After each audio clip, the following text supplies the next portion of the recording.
घर में ज़्यादा तू मैं सब मेंबरों के बीच होती हो तो घर की मुख्य महिला जो भी हो 5 शुक्रवार तक एक नियम करे,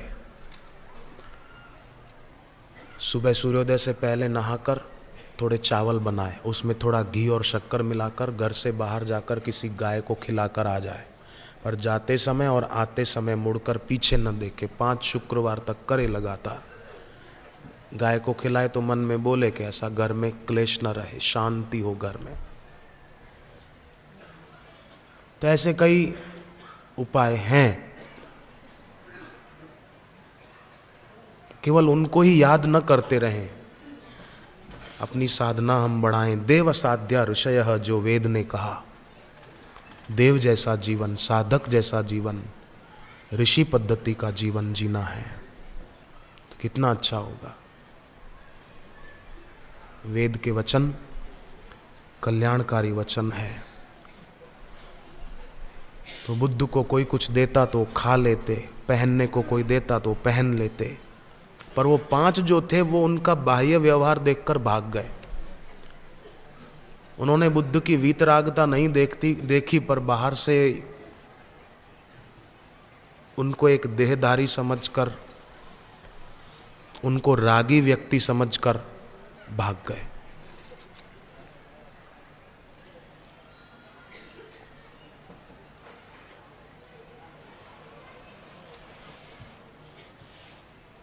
बाद में जब बुद्ध को बोध हुआ तो बुद्ध को उन 5 की याद आई कि उन्होंने पहले मेरी काफ़ी सेवा की थी, अब जरा देखूं जाकर उनका क्या हाल है। ढूंढते ढूंढते, पता लगाते लगाते बुद्ध काशी पहुंचे और उन 5 का पता लगा लिया कि काशी में किस जगह वो रह रहे हैं। उधर की ओर जाने लगे तो उन 5 ने दूर से देखा कि बुद्ध आ रहे हैं। एक दूसरे को इशारा कर दिया, कोई भी उठना नहीं, बैठे रहना, किसी को प्रणाम करने की भी जरूरत नहीं है। वो अगर खुद करें तो हमें उनके प्रणाम का कोई जवाब नहीं देना है, उनकी उपेक्षा करनी है। देखो कैसा उनका शरीर हो गया, पहले तो एकदम हड्डियां दिखती थी, अब तो थोड़ा मोटापा बढ़ गया है, लगता है विलासी हो गए हैं। हाँ, कोई भी किसी को प्रणाम करने की ज़रूरत नहीं है। हाँ हाँ बोले ठीक है। वो सब सिर नीचा किए हुए बैठे रहे। परंतु बुद्ध ज्यों ज्यों निकट आए त्यों त्यों उन 5 के संकल्प, जैसे सूर्य के किरणों में बर्फ गलने लगती है, ऐसे उनके संकल्प गलने लगे। और ज्यों ज्यों निकट आए त्यों त्यों संकल्प और गलने लगे। तो एक खड़ा हुआ, जाकर बुद्ध के चरणों में प्रणाम कर दिया। दूसरा भी आया, उसने भी प्रणाम कर दिया। तीसरा, चौथा, 5 ने प्रणाम किया। तो बुद्ध ने उनको कहा कि जब मैं दूर था तो तुम 5 ने एक दूसरे को इशारा करके संकल्प किया था कि हम प्रणाम नहीं करेंगे, तो अब क्यों उठकर आए? तो उन्होंने कहा कि आप दूर थे ना, तब हमने ऐसा संकल्प किया था, पर ज्यों ज्यों आप निकट आते गए और आपकी दृष्टि हम पर पड़ी ना, तो हमको ऐसा लगा कि ये कोई अब साधारण व्यक्ति नहीं है, अब ये बुद्धत्व को उपलब्ध हुए हैं, ईश्वर स्वरूप हैं, इसलिए हमने आपके चरणों में प्रणाम किया नहीं। हो गया, न जाने क्यों ऐसा अंदर से हुआ कि नहीं नहीं करना चाहिए, और हमने कर दिया। तो शिष्य जब अपने गुरु को दूर से देखता है, माने श्रद्धा भक्ति के अभाव में दिल से दूरी बढ़ जाती है उसकी, दूर से देखता है तो उसको दोष दिखता है, पर साधना करे और गुरु की निकटता पाए तो उसे पता चलता है कि मेरे गुरुदेव कौन है। जैसे सूरज उदय होता है ना, ज्यों ज्यों सूर्योदय का समय निकट आता है ना, त्यों त्यों अंधेरा कम होता जाता है ना, उजाला होता जाता है। सुबह सूरज उगने के पहले ही उजाला तो हो ही जाता है, सूरज उदय होने की तैयारी।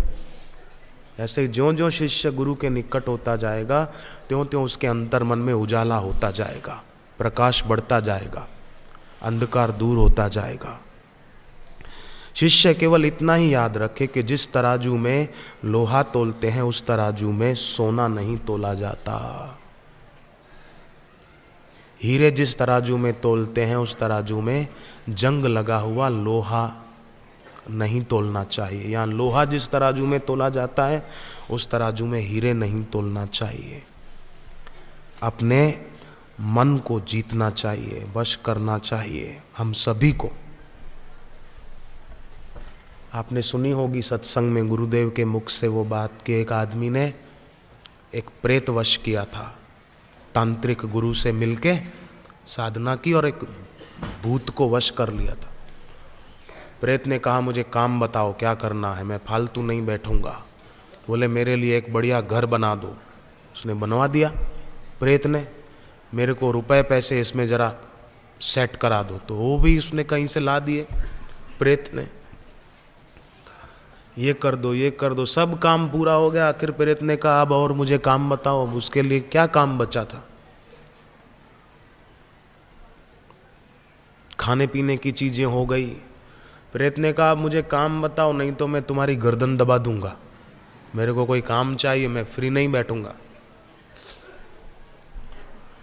अब वो भागा अपने गुरु के पास कि वो प्रेत तो मेरे को ही खाने की मारने की बात कर रहा है।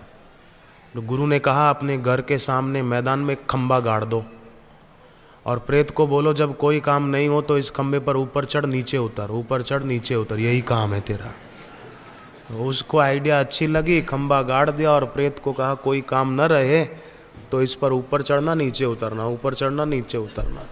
तो वो वही करता रहा। अब कहानी तो यहाँ पूरी होती है पर बात बड़ी पते की है कि मन भी कम नहीं है हमारा। तरह तरह के विचार, तरह तरह की कल्पनाएं करता है। तो हम अपने मन को भी कहें ऊपर चढ़ नीचे उतर, माने श्वास अंदर जाए बाहर आए, उसमें लगा दें अपने मन को। तो ये भी इसमें लगा रहेगा तो इधर उधर की बातें ज़्यादा नहीं सोचेगा या हमारी गर्दन नहीं पकड़ेगा। तो मन हमको ही मारता है ना, तरह तरह की इच्छाएं करके, तरह तरह की वासनाएं करके, तरह तरह की कामनाएं करके मन हमारा ही गला दबाना चाहता है ना, हमको ही मारना चाहता है।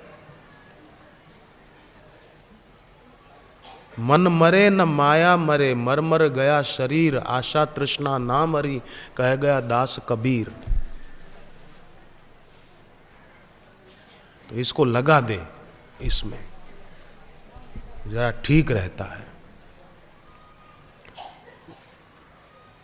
पार्वती जी ने शिव जी को पूछा कि कल्याण का उपाय क्या है, तो शिव जी ने ये प्रयोग पार्वती जी को बताया है। विज्ञान भैरव नाम का एक ग्रंथ है, उसमें मैंने पढ़ा है।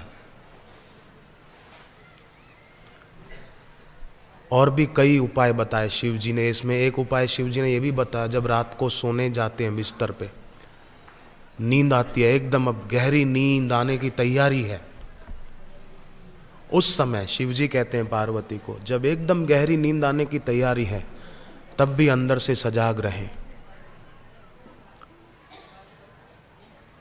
कि नींद में अब मैं जा रहा हूं, सब छूट रहा है,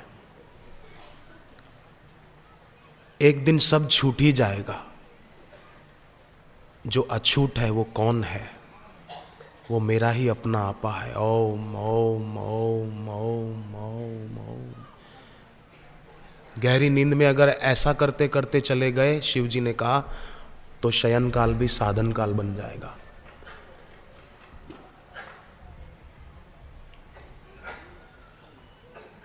कितने सरल और सुंदर वचन शास्त्रों के हैं, परंतु लोग ऐसे विचित्र हैं कि अपनी उलझनों के बारे में ज़्यादा सोचते हैं।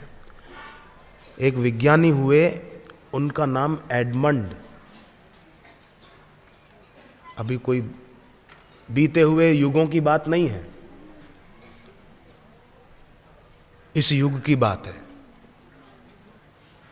उस विज्ञानी ने एक बहुत बढ़िया बात कही। एडमंड लुसेल्ड विज्ञानी ने कहा कि जीवन एक इंटेंशनलिटी है, एक गहन तीव्र इच्छा। जिस दिशा में आदमी अपनी गहन तीव्र इच्छा को लगा देता है वो दिशा उसके लिए खुल जाती है। बिजनेस में लगाए, साधना में लगाए, कोई जो भी जिस दिशा में लगाए तो वो दिशा उसके लिए खुल जाती है, और जिस दिशा से अपनी इच्छा को खींच ले आदमी तो वो दिशा उसके लिए बंद हो जाती है। बस अंदर से निश्चय कर ले, मुझे संसारी हलकट लोगों की तरह अपना जीवन नहीं जीना है, जिस तिसका रूप देखकर आकर्षित हो गया, जिस तिसके लिए मन में आकर्षण हो गया, नहीं। ऐसी एक अनुभूति, ऐसी एक स्थिति कि है किस रूप में वो ताकत के मेरी आंख को अपनी ओर खींच सके, है किस शब्द में वो ताकत के मेरे कान को अपनी ओर खींच सके, है किस रस में वो ताकत के मेरी रसना को ललचा सके, और है किस भोग में वो ताकत के मेरे मन को अपनी ओर खींच सके, ऐसी एक अपनी दिशा खोल दे। ये विज्ञानी कहता है और तुलसीदास जी भी कहते हैं, जेहि के जेहि पर सत्य स्नेहु सोते ही मिलहि न कछु संदेहु। जिसको जिसके प्रति सत्य प्रीति होती है वो उसको मिलके रहता है, इसमें कोई शंका नहीं है। जिस दिशा में हम करेंगे, तीव्र इच्छा को लगा देंगे, वो दिशा हमारे लिए जरूर खुलेगी। अपने को कमजोर कभी भी नहीं समझना चाहिए। ऐसे समर्थ गुरु मिलने के बाद भी अर्जुन ने देखो एक का वरण किया भगवान का, तब उसके मन में ये इरादा नहीं था कि मैं भगवान का वरण करूंगा तो मेरी जीत हो जाएगी। इस इरादे से कृष्ण का वरण नहीं किया था। अर्जुन का प्रेम था उनके प्रति, इसीलिए अर्जुन ने वरण किया था, और उसका परिणाम ये आया, एक को वरण करने के कारण अर्जुन की जीत हो गई। जीत के लिए वरण नहीं किया था, एक के कारण जीत हो गई।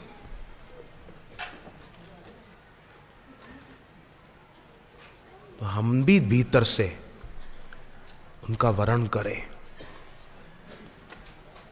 इतना उच्च ज्ञान जो गुरुवर दे रहे हैं हमको अपने सरलतम कृपापूर्ण शब्दों के द्वारा, मन के मौन से ध्यानजन्य सुख में प्रवेश सहज ही मिल जाता है। मन के मौन से स्वाभाविक ही मन जप में लग ही जाता है। इसलिए वाणी का मौन जो मन के मौन में सहायक है, प्रयत्न पूर्वक वो करना चाहिए।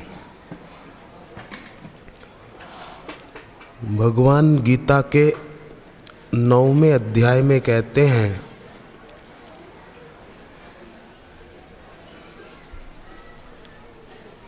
मनुष्य जीवन पाकर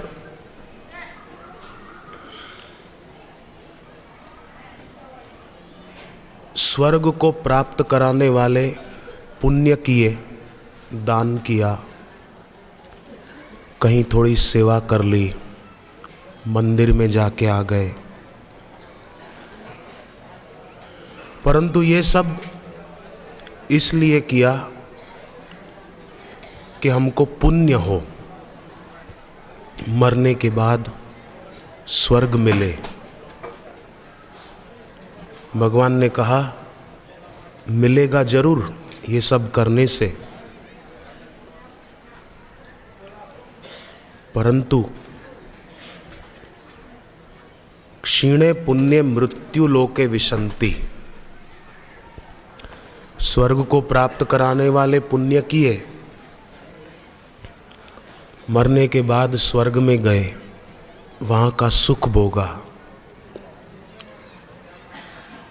और फिर वहाँ से गिरा दिया जाता है।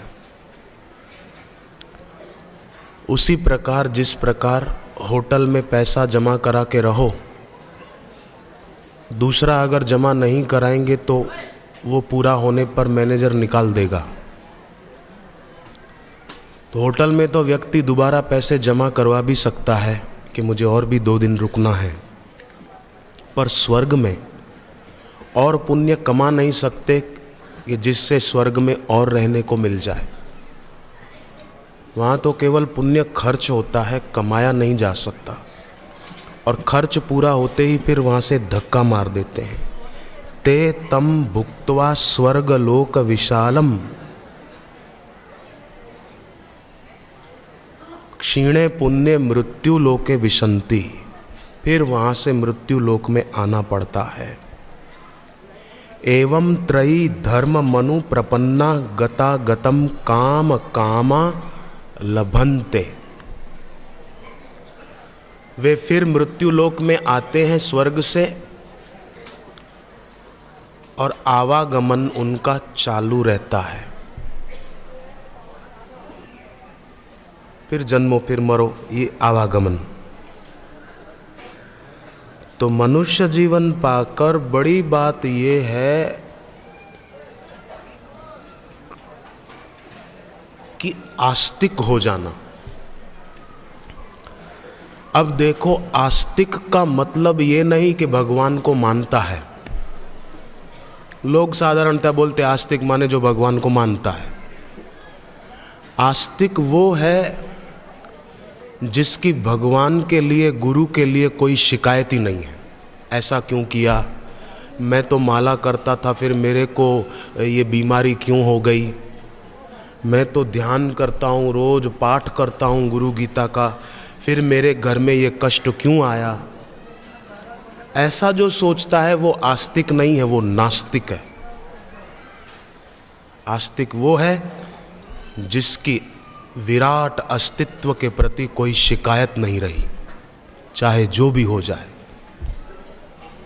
चाहे कैसी भी घटना घट जाए, पर जिसकी कोई शिकायत नहीं भगवान के लिए, गुरु के लिए, वो सच्चा आस्तिक है।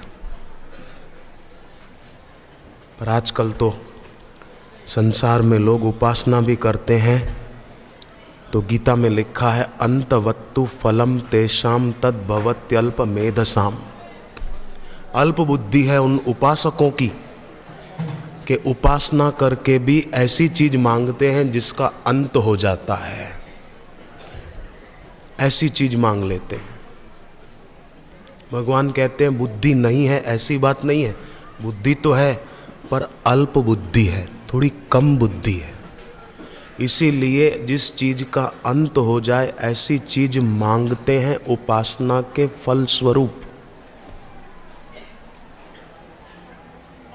और ये नहीं देखते कि जिस सुख की हम इच्छा करते हैं उस सुख के पीछे दुख उसकी छाया की तरह तैयार खड़ा है।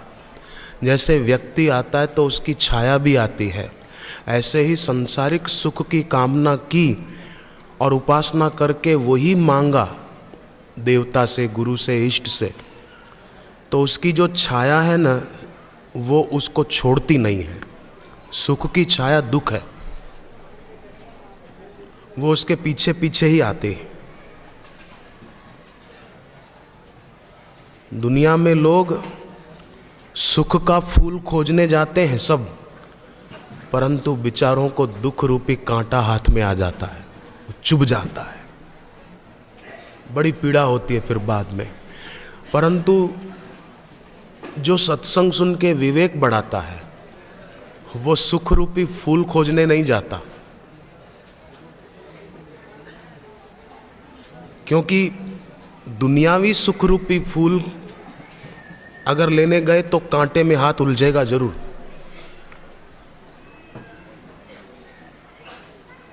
पर भक्ति की सुवास अगर लेने गए, गुरु चरणों के ध्यान की सुवास अगर लेने गए,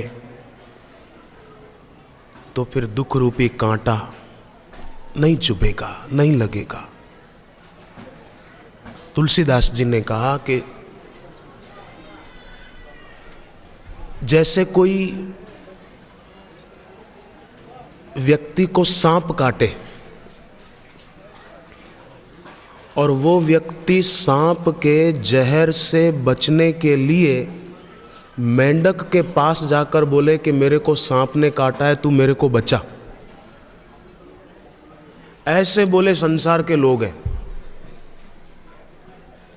अब सांप किसी को काट खाए तो वो आदमी मेंढक के पास जाए मेरे को बचा, तो ये संभव नहीं है कि मेंढक उसको बचा पाए, क्योंकि मेंढक खुद सांप से डरता है, सांप मेंढक को खा जाता है।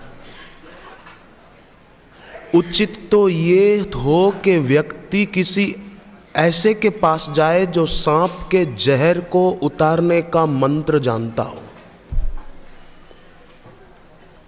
तो इस संसार रूपी सांप व्यक्ति को काटता है, वासना कामना रूपी जहर देता है, और फिर व्यक्ति उसको मिटाने के लिए विषय भोग रूपी मेंढक के पास जाता है कि तू जरा मेरा ये विष दूर कर दे, माने मेरी इच्छा पूरी हो जाए।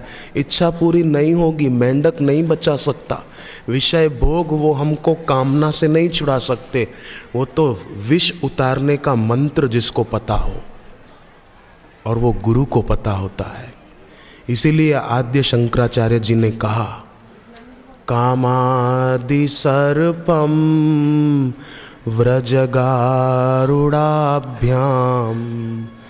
विवेक वैराग्य निधि प्रदाभ्याम बोध प्रदाभ्याम धृतमोक्षदाभ्याम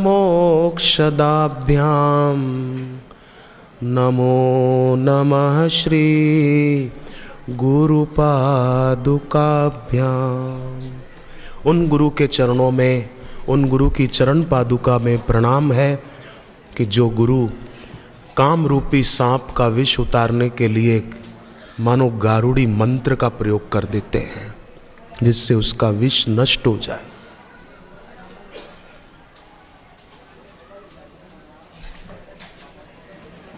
चातक पक्षी हो,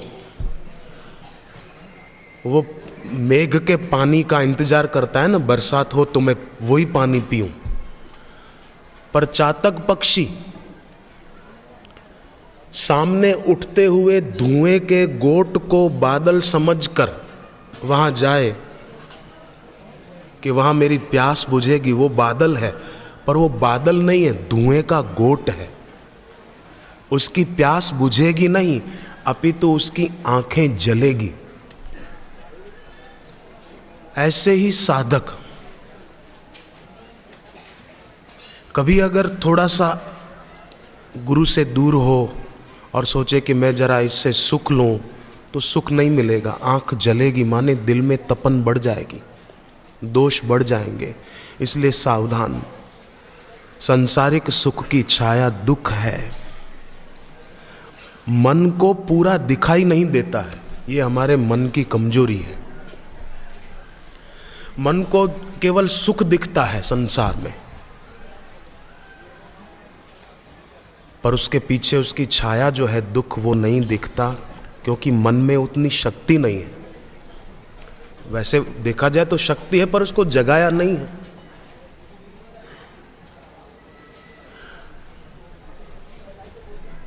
मीरा राजा की बेटी थी,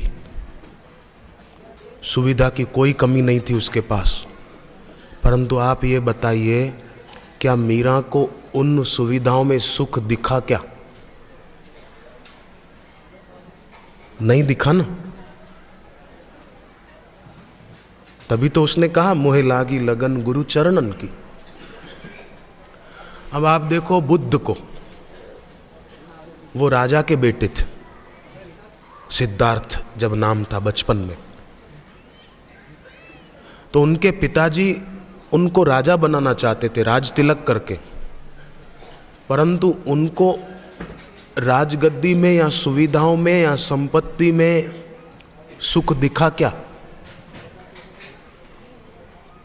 चलो वो तो दूर की बात है, अपने बापूजी को ही देखो, नगर सेठ के पुत्र थे, सब कुछ था, परंतु उनमें सुख दिखा क्या?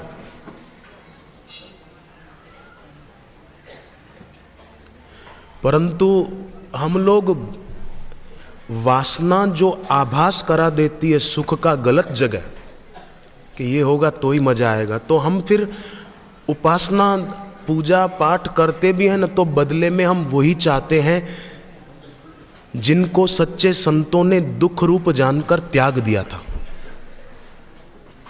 छोड़ के घर में अब जाऊंगा, जिनको दुख रूप जानकर त्याग दिया, उनको हम अज्ञता के कारण सुख रूप जानकर उपासना के बदले भी वही चाहते।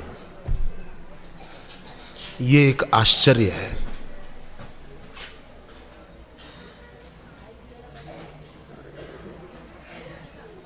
अब ये बात भी जिसकी होगी ना बुद्धि की पवित्रता, उसको समझ में आएगी। बाकी तो मैं चाहूं तो आपको इधर उधर की कहानियां कथाएं सुना सकता हूं कि विश्वामित्र जी लेने के लिए आए राम लखन को। दशरथ राजा ने मना कर दिया कि हम नहीं भेजेंगे। वशिष्ठ जी ने दशरथ जी को समझाया कि हमने कल ही इनकी जन्म पत्री देखी और उसमें पता चला शादी का दिन निकट आया है, तो आप इनको जल्दी भेजिए। बेटे की शादी की बात सुनकर बाप खुश हो गए और राम लखन को साथ भेज दिया। विश्वामित्र जी के साथ राम लखन गए। पहले ताड़का को मारा, फिर सुबाहु को जला दिया, मारीच को दूर फेंक दिया। फिर विश्वामित्र जी ने कहा सीता स्वयंवर है जनकपुर में, आप चलो हमारे साथ। राम जी चल दिए।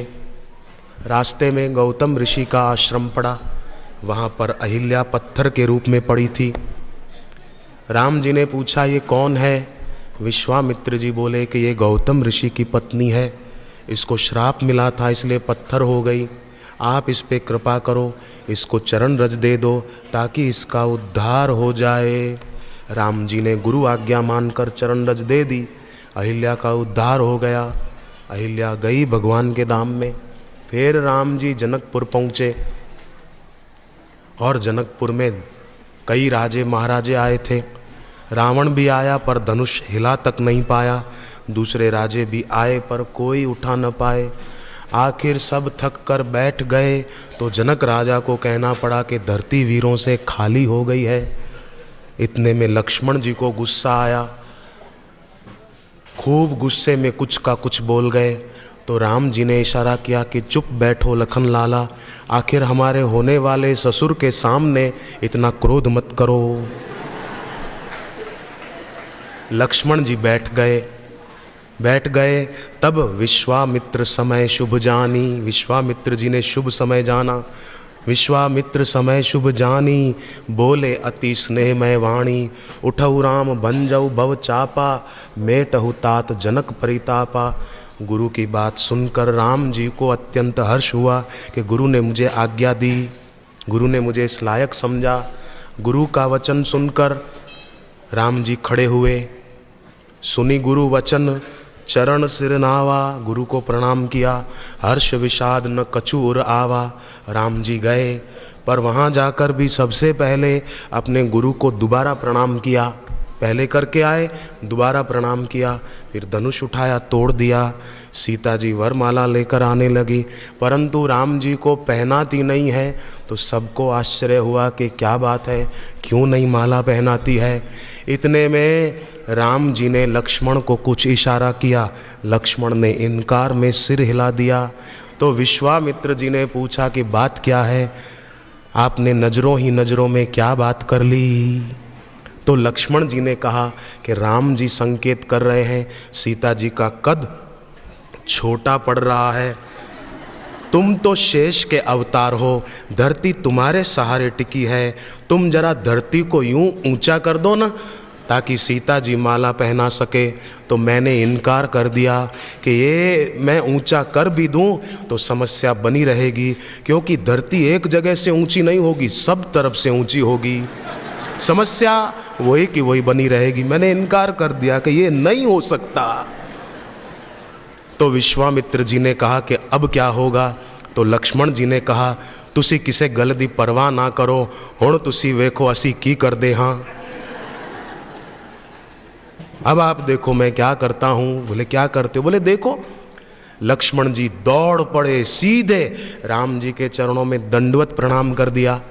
तो अनायास बिना समय के दंडवत प्रणाम करते हुए लखन लाला को देखकर राम जी लक्ष्मण को उठाने के लिए ज्यों ही झुके त्यों सीता जी ने माला पहना दी।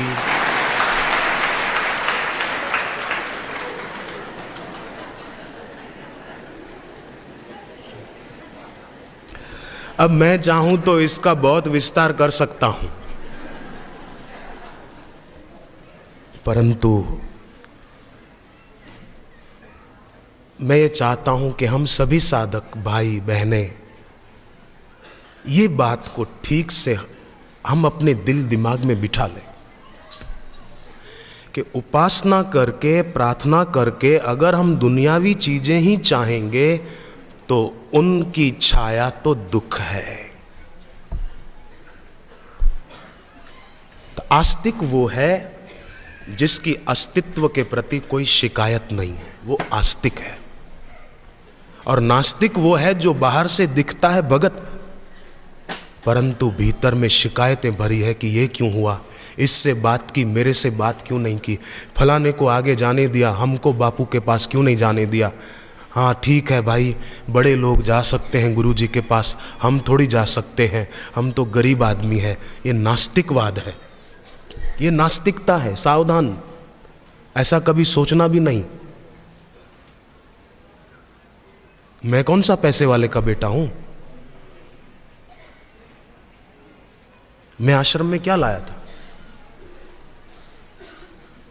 लाइट वाले आते हैं ना घर में, तो वो ये नहीं देखेंगे आपके घर में ट्यूबलाइटें कितनी है, पंखे कितने हैं, बल्ब कितने हैं, कूलर कितने हैं, एसी कितने हैं। वो तो मीटर देखेंगे कितना घूमा। ट्यूबलाइट कितनी आप जलाते हैं वो नहीं देखेंगे, एसी कितनी देर आप चलाते हैं वो नहीं देखेंगे, रूम हीटर सर्दियों में कितना चलाते हैं वो नहीं देखेंगे, वो तो देखेंगे मीटर कितना चला। ऐसे ही गुरु वस्तु नहीं देखेंगे, गुरु तो हृदय का भाव देखेंगे कि इसका हृदय का मीटर क्या बता रहा है।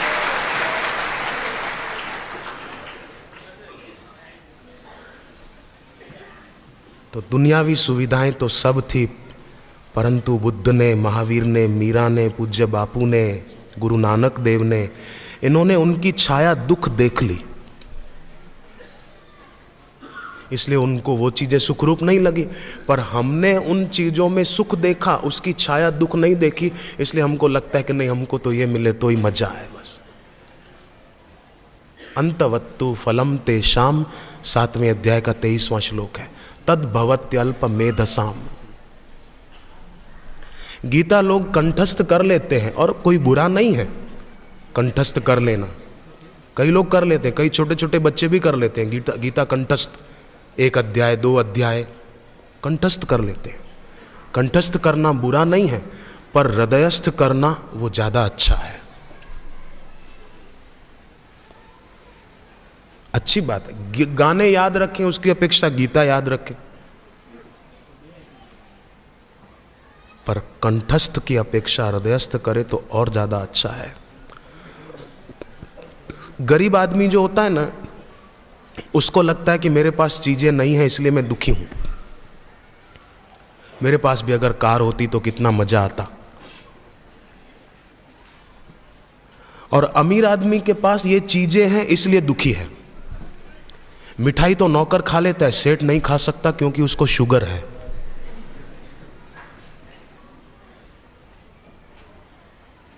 अमीर के पास ये चीजें हैं इसलिए दुखी है, गरीब के पास चीजें नहीं है इसलिए वो दुखी है। वो चाहता है और अमीर के पास है पर वो उपभोग नहीं कर पाता। यहाँ उपभोग करता है तो ज्यादा इच्छा है कि और मेरे पास हो। जिसके पास लाखों है वो सोचता है करोड़ हो तो अच्छा, करोड़ वाला सोचता है अरब हो तो अच्छा। तो जब व्यक्ति दिल से गुरु के निकट होता है तो व्यक्ति उन चीजों में सुख न समझकर, उसमें दुख की छाया को देखकर, गुरु चरणों में जहां आनंद है, सुख नहीं दुख नहीं, आनंद है, आनंद है, वो उसी के लिए तत्पर रहता है कि मुझे बस वही पाना है। तो संसारी चीजों में सुख का जो आभास है वो वासना के कारण है, उसमें महत्व बुद्धि के कारण। और बापूजी कहते हैं कि जितना व्यक्ति ने दुनिया की चीज़ों को महत्व दिया उतना ईश्वर का अनादर उसके द्वारा हुआ, और जितना ईश्वर का अनादर उसके द्वारा हुआ उतना उसके जीवन में वस्तु व्यक्ति की पराधीनता बढ़ी। तो हमारे अंतर मन में इन चीज़ों का उपयोग हो, धन कमाए ठीक, परंतु महत्व बुद्धि उसी के प्रति न हो और केवल उसी की मांग न हो। मंदिर में जाते हैं ना लोग, आप हम जाते हैं मंदिर में, मैं शिव जी के और हनुमान जी के मंदिर में जाना बहुत पसंद करता हूँ, जाता हूँ। शिव जी के मंदिर में जाता हूँ क्योंकि जो शिव है वो गुरु हैं, जो गुरु हैं वो शिव है, भेद नहीं। और हनुमान जी के मंदिर में चला जाता हूँ प्रार्थना करता हूँ कि आपकी जैसी राम भक्ति थी ऐसी हमारी गुरु भक्ति हो जाए, ये आशीर्वाद दो।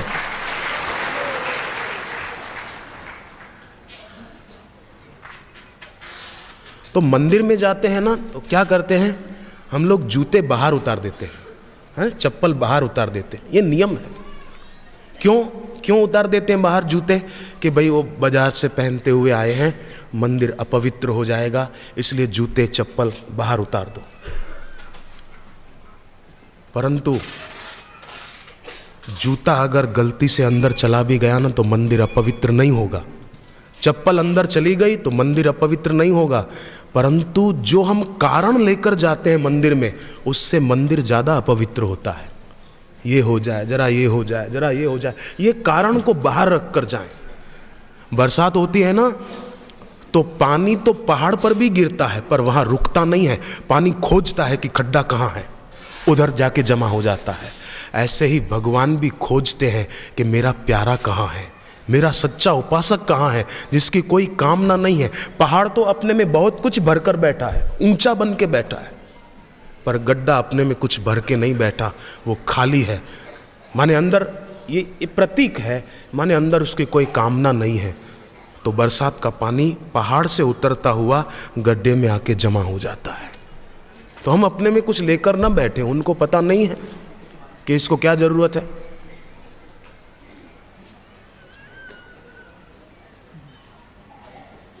उनको सब पता है, घट घट के अंतर की जानत, भले बुरे की पीर पहचानत। तो बोले उनको पता है तो हमारा दुख मिटा क्यों नहीं देते हैं। तो एक दृष्टांत है छोटा सा। एक महिला ने अपने पति को कहा मेरी गुलाब जामुन खाने की इच्छा है। वो लेके आया आधा किलो, पर सामने वाली महिला ने कहा कि आप अकेले अकेले खाओगे, मेरे को खिलाओ। तो उसने उनको दे दिया कि तुम खाओ। पत्नी ने कहा लाए थे मेरे लिए, दे दिए उसको। क्यों? बोले मैंने सोचा कि वो तो पराई है, पड़ोसी है, तू तो अपनी है, तुझे नहीं दूंगा तो तुझे बुरा नहीं लगेगा, उसको नहीं दूंगा तो उसको बुरा लग जाता, इसलिए मैंने उसको दे दिया। तुझे नहीं दिया तू बुरा थोड़ी मानेगी।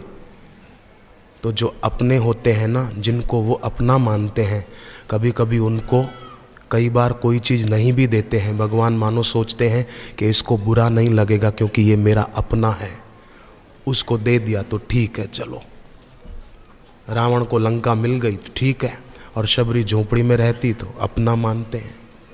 ऐसा सोचकर भक्त आनंद में रहता है और अपनी साधना बढ़ाता है। तो अभी थोड़ी देर अपनी साधना बढ़ाने का प्रयोग शांति पूर्वक मानसिक जप करें, या तो श्वास भीतर जाए बाहर आए उसको देखें, या तो माला से जप करें, जैसा भी अनुकूल लगे थोड़ी देर ये करें।